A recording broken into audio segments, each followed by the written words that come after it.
guys, and welcome to Lochatsfood. This is the Thanksgiving edition. Today I'm going to be making a turkey for Thanksgiving, and I know that Thanksgiving is next week, but in our house we're celebrating it a week early.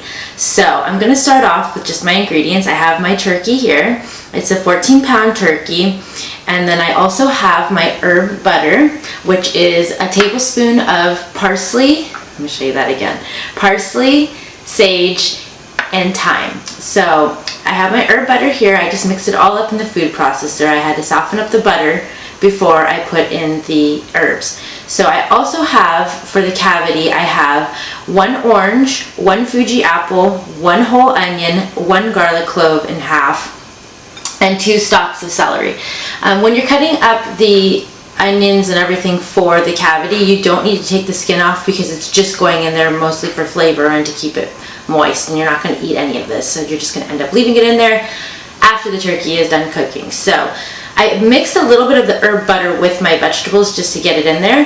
So I also have salt and pepper, which we're going to be using liberally all over the turkey, and I already took out the giblets and the turkey neck, and you're going to be using that for the gravy. So for the bottom of the pan, I have chicken stock and Pinot Grigio. 2 buck chuck, can't go wrong. So I'm going to be using that for the bottom of the pan so that the pan doesn't get too dry and start burning. And then you're going to be using this also to baste the turkey with.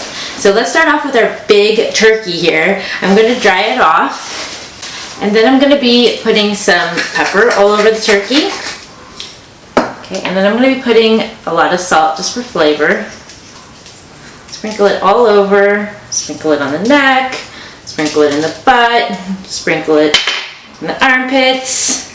Okay, we get a turkey all nice and flavored. Okay, so now I'm going to take my herb butter with my hands.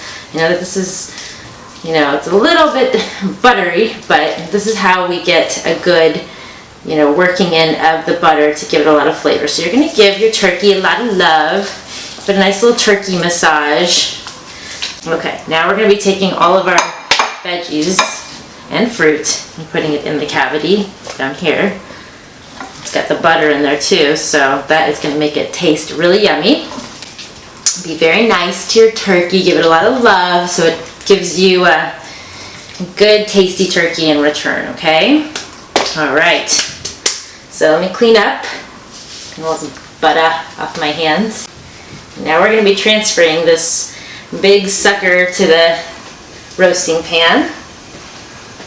Make sure I got nice dry hands from all my butter so I don't drop the roasting pan all over the floor on the turkey. That would be a disaster.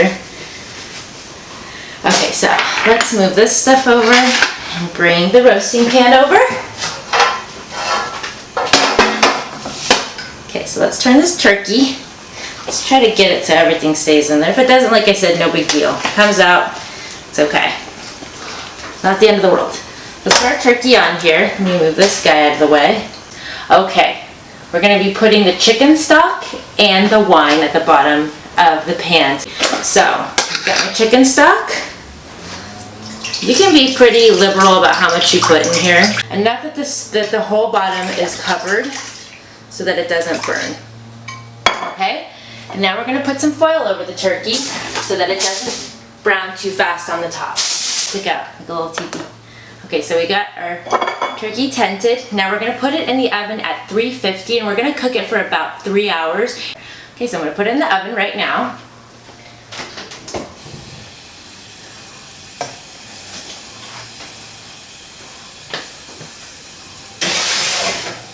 Alright. And we're going to let the turkey roast for about an hour, and then we're going to baste it.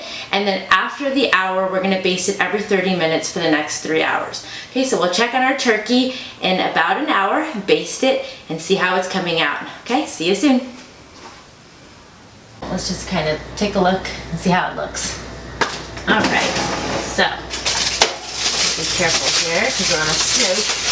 So I'm just moving the foil, and as you can see, the turkey is browning really nicely. Now, it has been drying up a little bit on the back side, so I am going to add a little more chicken stock to the bottom of the pan. And I'm just going to go in and use my turkey my turkey baster to baste the turkey. So we're just gonna give it some love all over. Get some of that sauce. Try to move it around a little bit. Give it some of the juices so it stays nice and moist. Doesn't dry off too much. Okay. Give it some good basting. Looking really good. And I'm gonna take the foil off now too, actually, so I can brown on the top. So I'm gonna push this back in. And loosen here and get that foil. And we're gonna check on this one last time, and it should be done. Okay, we'll see you in a little bit. Hey guys, so we're at the end of the show, and the turkey is ready. It was in the oven for about 3 hours, and I think it's come out a perfect golden brown color. It looks very moist, and I am so ready to eat this turkey. It looks delicious. Go to my blog, it's lochatsfood.com for the rest of the recipes for the side dishes for the Thanksgiving dinner, plus the recipe for the turkey. Have a happy Thanksgiving, you guys. See you later. Bye.